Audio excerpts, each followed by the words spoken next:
This morning we sang a lot about the crucifixion of Jesus, and I was thinking a lot about Jesus' death for us.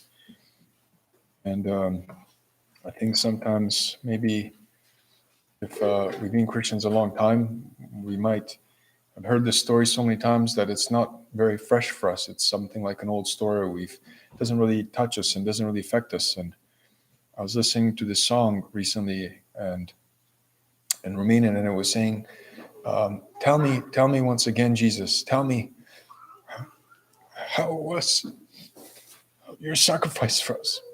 Tell me once again about the Roman whip, how it tore your back. Tell me once again, Jesus. And it was a picture of just like a little kid going and asking their dad, how was it when you were there? What happened? And it really touched my heart how he really went and endured all of those things, even though he was perfect in every single thing. He never sinned against any human being. He only came and gave. He only came in and did only everything he did was perfect. And people hated him. People rejected him. And I read about his crucifixion, and I saw some things that were so beautiful. The righteousness that he imparts to us through sacrifice. I'll read from John 19 about the crucifixion. It says in John 19, so then Pilate took Jesus and scourged him, and the soldiers twisted a crown of thorns and put it on his head, and they put on him a purple robe.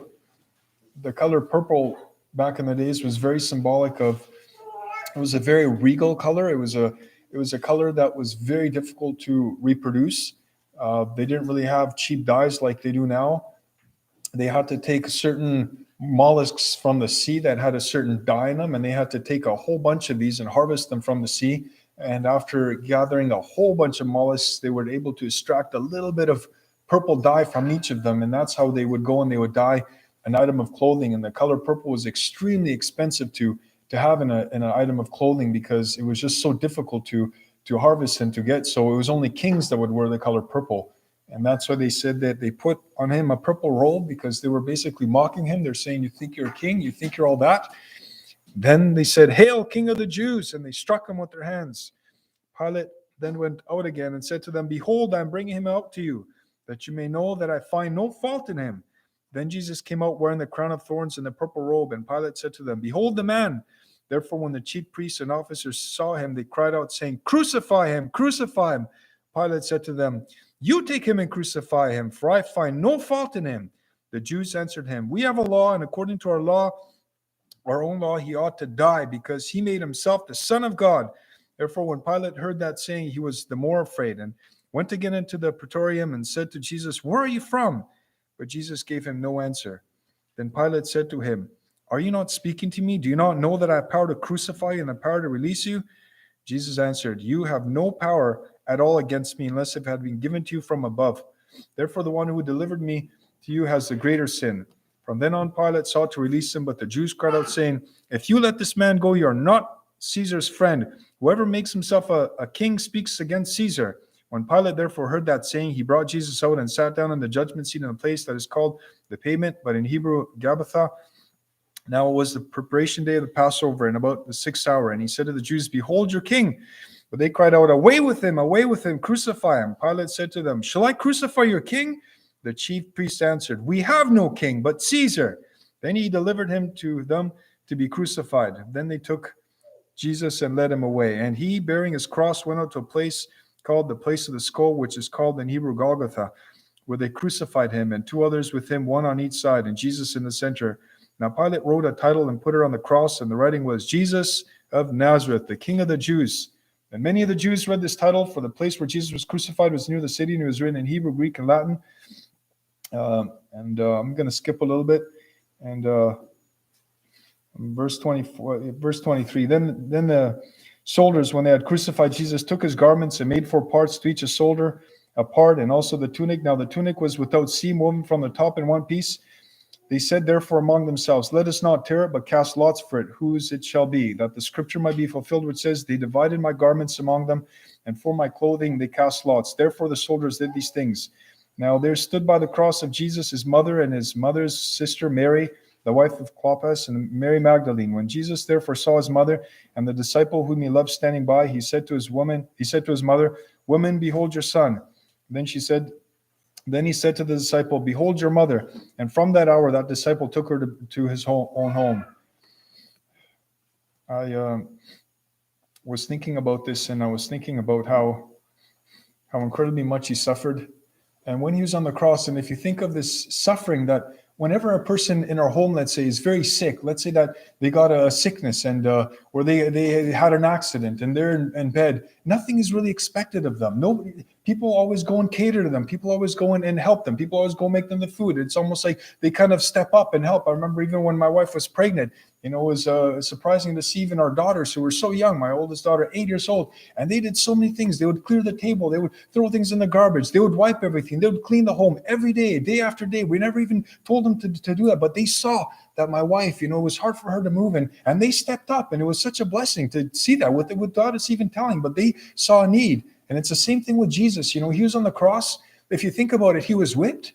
They had a crown of thorns on him. He hadn't eaten for a long time. They had beat him. They had scorned him. They had ripped flesh off of his back. And in that moment when he was on the cross, nobody would have blamed him for not thinking about everybody else. He was in so much pain. And yet at that time, his thoughts were at another person. We are selfish people by nature. And whenever we have some pain in our bodies, we automatically turn and look on the inside and say, oh, we're suffering. Oh, this hurts. Oh, I need somebody to help me out. I need somebody to soothe me.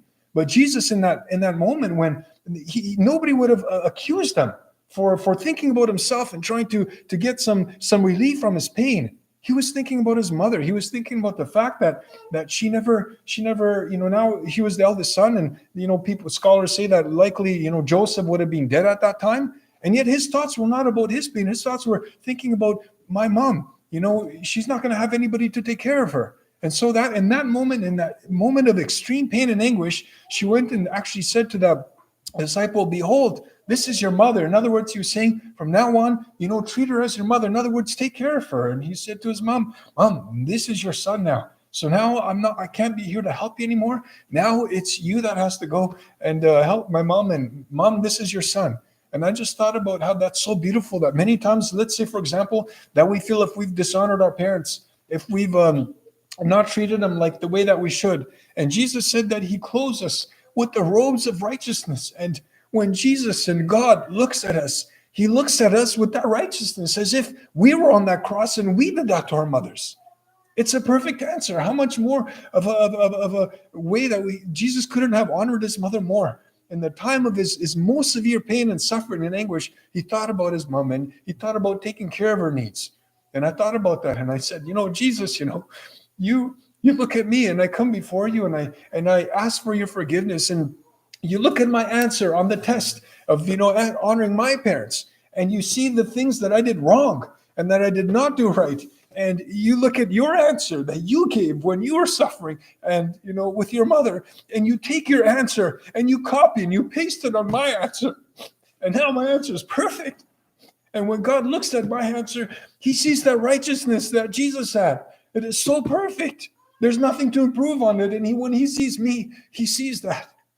And, it breaks my heart to think, Jesus, you've given me a robe of righteousness, even though I don't deserve it. I don't deserve it. And sometimes, when we get persecuted, we get so incredibly upset and we get so angry about people doing mean things to us. And Jesus said, blessed are those who are persecuted for righteousness' sake. Blessed are those. They will be blessed.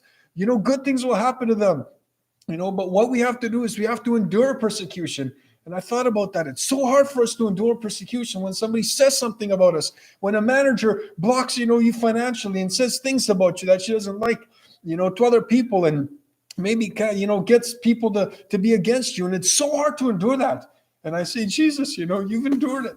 You've endured so much persecution, and how much pride we have in our hearts, when we can't endure it.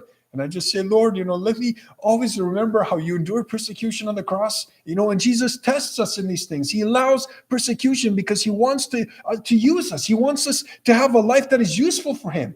I think about that time when, he gave those talents and he gave that money to those servants. And he gave, 5 to one, and he gave 2 to one, and another, and he gave 1 to another.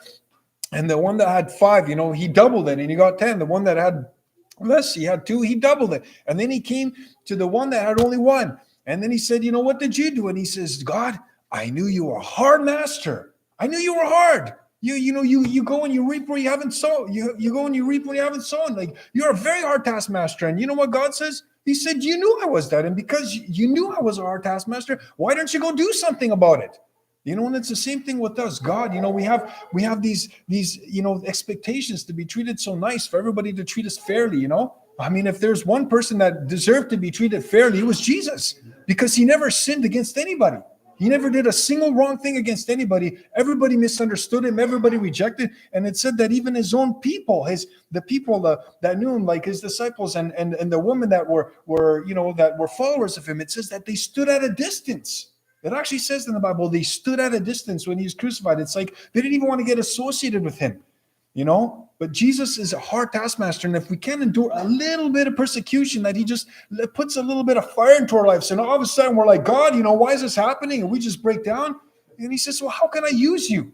Look at the things that he made Jesus do. You look at Apostle Peter. I think about him, Apostle Peter, he had a lot of zeal. He had a lot of, desire to serve the Lord. And he had a lot of experience because he sat at the feet of Jesus. He learned from him, and then one day Jesus says, Peter, I want you to go and get crucified. And I can imagine like the thoughts in his mind. He says, God, why? I could do so much for you. I'm still young. I got zeal. I got experience. I mean, there's only 12 people that were with you. And I mean, if I die, there's only going to be other people that they didn't walk with you. They didn't sit at your feet, right? But he just said, Peter, I want you to die on the cross. I mean, talk about a hard taskmaster. I'm sure in his mind, but I can be so useful. Just give me a couple more years just to serve you, Lord. And Jesus said, no, I want you to go down on the cross. I want you to go die. It's your time to die. Your usefulness in my mind is over here. It's done. And if he was a guy that just didn't know how to submit to authority, he would have fought against it. And it says in history that he says, I'm ready to die, but just don't crucify me like my Lord, because I'm not ready. Crucify me upside down. I just find that that's so beautiful. And it didn't matter his own thoughts. It didn't matter what he thought. It mattered only to be in the will of God, only to endure that persecution. And it is true that God is a hard taskmaster, but let us go under the persecution. Let us endure it. Let us ask the strength for God, and let us never remember Jesus endured the persecution to the end. And if we endure to the end, then we can get his righteousness.